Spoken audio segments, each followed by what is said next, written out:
Welcome to Morphilm Academy, product review series. Today, we're doing this differently. We're reviewing the new Deity Theos, but we'll also compare it to all the prosumer wireless microphone systems we've used over the years. This is not meant to be a full technical review, but more of a quick overview and personal experience report. This could be sort of a buying guide for you. The contenders are the Rodelink Filmmaker, the Rode Wireless Go, Go 2, and Wireless Pro, the DJI Wireless first generation, the Sennheiser G4, the Sony UWP-D, the old Deity Connect, the TRX, and the new Deity Theos. Although we don't have most of them anymore, we've actually used all of these for months or even years on professional shoots, short films, TV shows, features, commercials, and documentaries. So, let's start with the Rodelink. It was our first decent wireless system. It was great back then because it was super simple to use with top view display for battery info. It worked well, but like all 2.4 GHz devices, it lacked frequency flexibility. If you had dropouts, you were stuck. It also had limited gain options and bulky transmitters because of the internal antenna, making it unusable for fiction work, which is ironic.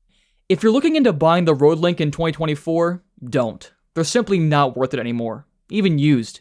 Rode then started a revolution with the Wireless Go series, which a billion companies then copied. The first generation was a great start, but it still had 2.4 GHz issues like frequency inflexibility and dropouts. It also had this horrible windscreen. The Wireless Go 2 introduced internal recording straight into the transmitters, a first in the prosumer category. This recording function helped with dropouts by providing an internal backup. This actually made them fantastic for weddings, much better than recording-only devices like the Tascam DR10L, since you could actually monitor the audio. Also, the windscreen problem was fixed. But needing a computer app to adjust settings and access files, which took forever and no way to easily sync it with video, made it hard to use on bigger projects. Another problem was that you couldn't adjust the gain on the transmitters, which made it easy to clip. It was fine in most cases, but did ruin a workout video for us because the fitness coach was talking too loud. We also had many reliability problems with the Wireless Go and Go 2. We had to exchange them under warranty at least 4 times because of problems with the internal microphone, the lavalier connector, and even the power button. We now have the new Wireless Pro. It's still 2.4 GHz, but now has timecode sync, 32-bit float recording, and even a fantastic phone app to adjust everything. And best of all, a locking connector for the lavalier microphone. The desktop app is also much improved, and you can access the files easily like on a hard drive. The charging case is also amazing and a must on long shoots since you can't change the batteries. So far, it's all been fantastic, all except for the timecode. It's a great idea, but they built it for solo videographers in mind. For actual sound people, we need to be able to jam sync the Wireless Pro from another system, like the Tentacle Sync or the Deity TC1. Right now, it's only possible to jam another system from the Wireless Pro. That's horrible for bigger projects. Rode, please fix this. We also noticed the timecode is constantly about 3 frames off during sync, which can be a big problem in post. However, since this is just used as a backup, we don't worry too much about it. It's still better than no timecode. In short, if you're looking at getting any system in this category, get the Wireless Pro and skip any other ones. They're completely worth it if you do any beginner work or passion projects. It can even be great miniature transmitters or a backup on professional productions. We always keep them in our kit. Now, the DJI system. They were honestly much better than the Wireless Go and Go 2. They're smaller, more discreet, have a charging case, changing settings on the touchscreen receiver is awesome, and they had quick access to recordings from the start. But the new Wireless Pro with 32-bit float, timecode, and a locking connector makes it a no-brainer for us. We haven't used the 2nd generation DJI, but the simple fact that there's still no locking connector takes them out of the race for us. Now, let's talk about Deity.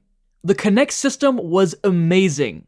On paper. A dual receiver, removable antennas, a nice top view display for bag use, and a great price.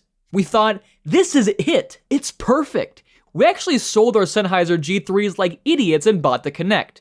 And we soon realized the Connect was a nightmare. It had the worst dropouts we've ever seen. You could only use 4 transmitters at once, and even then, they kept interfering with each other, which is insane. They even completely blocked signals from the Wireless Go and Rodelink, making them impossible to use at the same time. So, a huge failure.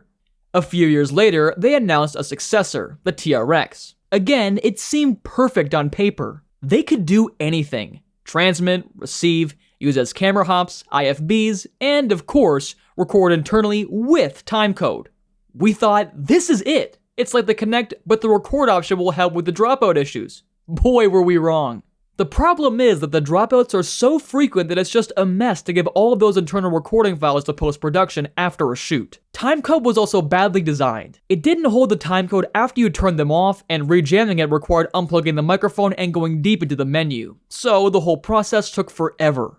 There's also the horrible latency of 19 milliseconds that did not improve from the Connect. For reference, the latency on the Rodelink was only 4 milliseconds. It's 6.3 on the Theos and the Wireless Pro, but it's 23 milliseconds on the DJI. On the Sony, it's only 0.35 milliseconds.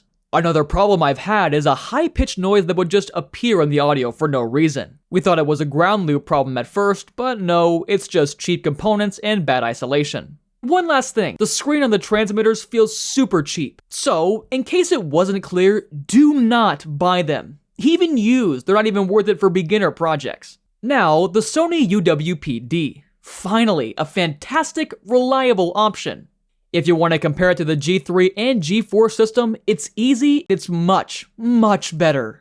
First, the receivers have true diversity, which is not game-changing on this scale, but with an SMA connector mod and external antennas, it's a great feature to have. One caveat, however, is that true diversity is only on the single-channel receivers. Its dual-channel receiver option doesn't have it. Second, they're a digital hybrid system, so digital sound but analog transmission, which just sounds better than the G4. They also have a menu that's much easier to navigate than the G4.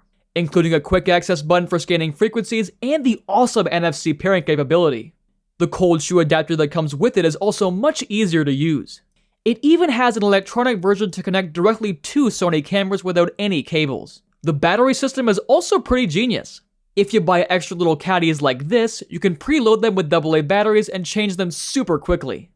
On top of that, a third-party manufacturer builds battery packs for super long runtimes. On top of that, contrary to the G4, they can actually be powered with USB-C. Honestly, if you have more than 2 receivers, it's a must in a sound bag. You'll save so much time not having to change batteries on receivers crammed in a bag. You can also use them as IFBs with a special mode that locks everything and turns the plus and minus into volume buttons. The only thing that would have been better is a volume knob. It's just easier for clients and directors, which are often not very tech savvy. And finally, the Sonys are just really well built. They're light, slim, feel solid, the antennas are fantastic, and can articulate on the receivers. They just feel really premium. We have 7 of them, and we've had absolutely no reliability problems in 4 years of use. There's even one that was dropped in the toilet. It stopped working, but once completely dry, it worked perfectly again. So, finally, a wireless system that we love. There's still a few things we don't like, however. First, the exposed buttons means you need to lock them, but they put that option on the 7th menu page, so it's a pain to do every time.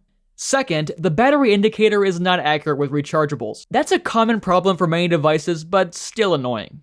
Sony, however, did put a timer inside to keep track of how long the device is powered on. So, as long as you know how long your batteries last, this is actually a great option. You do have to reset it when you change batteries, however. Third, the transmitting power is actually pretty weak. You have the option between 30 and 5 milliwatt, which still gives great reception, but I think it would need a little more power sometimes, especially outside, where they lose connection a bit quickly. To be honest, we've actually had to resort to the internal recording of the Deity TRX in certain situations outside. That made us keep them, just in case. Another thing to keep in mind with Sony is compatibility. Indeed, their biggest drawback is that they use a different pin layout for their connectors. That means that microphones wired for Sennheiser will not work on the Sony system and vice versa. Unless of course you have them modified or if they're microdot. I actually use YPA microdot adapters for all my DDW Lab Pros and they work great, but keep that in mind if you switch to Sony. Similarly, another advantage of the G4 is compatibility with more professional systems like the Wizicom MCR54. You can actually get that receiver and use your G4 as transmitters, making it a great stepping stone to an actual professional system. Sony, unfortunately, does not work like that.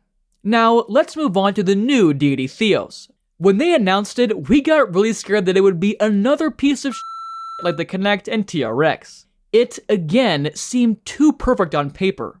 Seriously, We finally have selectable frequencies, 32-bit flow recording, wireless timecode sync, and everything else we wanted. Is it too good to be true again? Well, it's only been out for a few months, but we've used it on a few corporate projects, a web series, and a feature film. The results are a mixed bag, but mostly positive. Here are the pros. The transmission is a million times better than on the Kinect and TRX or any other 2.4 GHz system we've tried. That's of course because it's not 2.4 GHz. So it's still not perfect, and I would say it's not quite as robust as the Sony systems, but it's not too far. Next, it has a wide spectrum of frequencies to choose from. They can go from 550 to 960 MHz. That will vary by region in the world, but it's still much better than Sennheiser and Sony, which still work in frequency blocks. Design-wise, it's so much better. It's lighter, smaller, and has an overall better build quality than the old Kinect and TRX. We would say it's even better than the Sennheisers, and we only find that Sony beats it. One thing that does beat the Sony in, however, is functionality. The Theos just offers a lot more for the money. And with the new Deity SRD Mini that's coming out soon, the Theos is going to be the cheapest way to get external antennas. As for timecode, it is a huge upgrade from the old system. It now wirelessly syncs with other Deity products, and they put in a shortcut to access the timecode menu. But even better than that, you can just plug it into JamSync. On top of that, it actually holds the timecode when you change the battery or even turn it off for a few hours. Another nice thing is the included cold shoe mount, which works just as well as the Sony. USB-C power is also possible and works great in a bag. And lastly, it has a wireless app, although we'll make a separate video on it because we love having it, but it just plainly sucks. Now for the cons. We would have preferred a top screen for bag use. That said, it's not the end of the world since we have the app, sort of. That said, the Sennheiser and Sony also have a front-facing screen, and the Wireless Pro is absolutely horrible in a bag. Turns out, we don't need to adjust the receiver settings that often, so it's fine. The Theos can also be used as an IFB, but having to open the battery door to adjust the volume is just ridiculous. It could still work for a boom operator, but forget giving this to a client or even the director. Next, I think it might just be a problem with the app, but frequency scanning and allocating to each transmitter sucks. It reassigns each transmitter to different receivers, so your naming system doesn't make sense anymore, which is just stupid. Another thing to keep in mind is the battery indicator. Like on the Sony, it sucks. We've had it turn red like it's about to shut off, but it continues working for hours. The total runtime is actually around 6 hours while recording and transmitting simultaneously. But again, it's a common problem. That's actually why we like the internal batteries on the TRX. They weren't replaceable, but they were accurate. Same thing on the Wireless Go and Pro. Of course, we still prefer replaceable batteries, but it would be nice to have a timer included like on the Sony, or a way to calibrate them properly. Finally, my last con is that it's Deity, so of course we've had several reliability issues. First, the microphone input broke on 5 of our 6 transmitters. Also on one of them, the transmitter just stops transmitting for no reason. It also shows it's still recording, but we can't access the files, so that's a huge problem. But, to be fair, it happens on only 1 of our 6 transmitters, so probably just a fluke. Just make sure to test your Theos thoroughly before bringing them on a shoot. Deity did replace all of our faulty units for free. So, in summary, skip the Rodelink, the Wireless Go, the DJI, the Deity Kinect, the TRX, and even the Sennheiser G3 and G4. For us, the prosumer finalists as of July of 2024 are the Rode Wireless Pro, the Sony UWP-D, and the Deity Theos. If you're just getting started or need miniature transmitters, the Wireless Pro is a no-brainer for us. Then, if you want quality and reliability, the Sony is absolutely incredible. But if you need internal recordings with timecode and external antennas, the Theos is great. Not as reliable, but still a fantastic choice. Of course, these are just the ones we've had actual experience with and tested in the field. There are other options like the Sennheiser EWD-P and the Shure SLX-D system and a million cheap alternatives. But we haven't tested them, and from the documentation and the other reviews online, we wouldn't recommend them over the ones we've listed. One quick note however, these are all in the prosumer category. If you're planning to be a proper sound recordist, we would advise getting some secondhand pro-level items like Electrosonics, Wizicom, Zaxcom, or sound devices. They're a lot more expensive, but we found that we actually lost a lot of money jumping from one system to another and always having problems. We would like to finish this very long video with just a quick review on what's included with our 3 finalists. The Wireless Pro comes with these weird front-facing lavaliers. They sound pretty good. but we don't see ourselves using them in anything other than an interview where we show the lav. The Sony UWP-D comes with pretty good mics, much better than the ME2 that comes with the Sennheiser, but they're quite big. So, like the Rhodes, we only use them for projects where we show the microphones. As for the Theos, they come with the fantastic WLAV Pro. They're small and sound great, not just for the price. We just wish they included the models with microdot connectors. So, that's it for today. Let us know if you have any questions, and thanks for watching.